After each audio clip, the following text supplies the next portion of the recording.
Мен Астана қаласы Қайым Мұхамедханов атындағы 90 гимназияның 8-ші А сынып оқушысы Айделхатова Айзеремін. Менің бейнежазбам Емлік Кебек поэмасы. Ерте заманда Арқаның ұлан-ғайыр даласында Матай мен Тобықты рулары арасында бітіспес дау жалғасып жатты.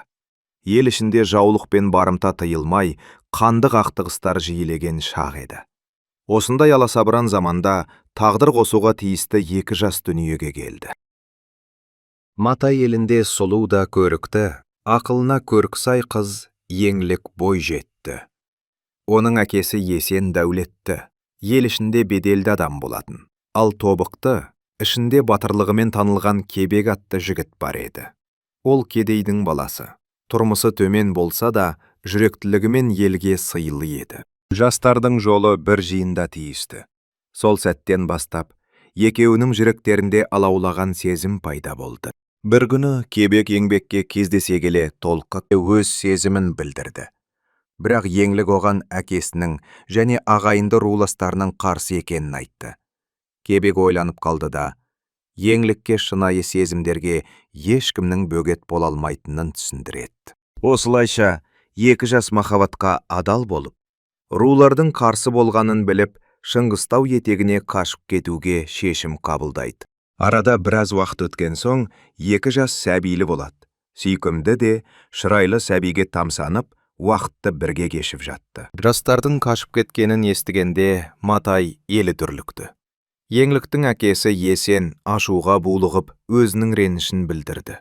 Есен: байдың қызын кедей жігіт алып қашты деген сөз елге тараса, менің атым қайда қалады? Бұл әулетімізге қорлық, руымызға масқара десе, ал Тобықты ішінде де қарсы болғандар болса, Кебек дәулеті жоқ, бай қызын алып елге ұят әкелді деп пікірлерін білдірді. Ақсақалдар мен билердің кеңесі ұзаққа созылды. Олар жастардың тағдырын шешуге бір кісідей жиналды. Қараменде би: егер бұл істі мақұлдасақ, елдің бірлігі бұзылады. Махаббатпен қашқанымен бұл бүлікке жол ашады. Елдің тыныштығы үшін оларды құрбан етпесек, дау да бітпейді, деп сөзін аяқтады. Ал Әділғария: бай мен кедейдің айырмасы тек жалған дүние. Махаббатты өлтірген елден береке кетеді, деп шешімін айтты. Бұл сөздерден кейін көпшілік қатал шешімге келіп, жастарға өлім жазасын кесу туралы шешім қабылдады. Екі ел қос ғашықты іздеуге шықты. Біраз күннен соң ұзамай, екі жасты Шыңғыстаудың етегінде сәбимен бірге жүрген күйде тауып алады. Халық оларды ұстады. Адамдар сол кезде бір-біріне қарап, күдікпен араласа бастады. Еңлік жазасыз құтылмайтынын білген соң, ол өз өмірін емес, тек сәбидің өмірін сақтап қалуды сұрады. Сәбисіз екі жас халықтың күшімен елге қайтты. Оларды екі ру ауыр сөздермен және елдің қарғысымен қарсы алды. Халық оларды айыптап, ортаға салып, азаптап қинай бастады. Екі жастың жүрегінде үміт қалмағандай, олар жазаның ауыртпалығынан шыдай алмай, көп ұзамай өмірден өтті.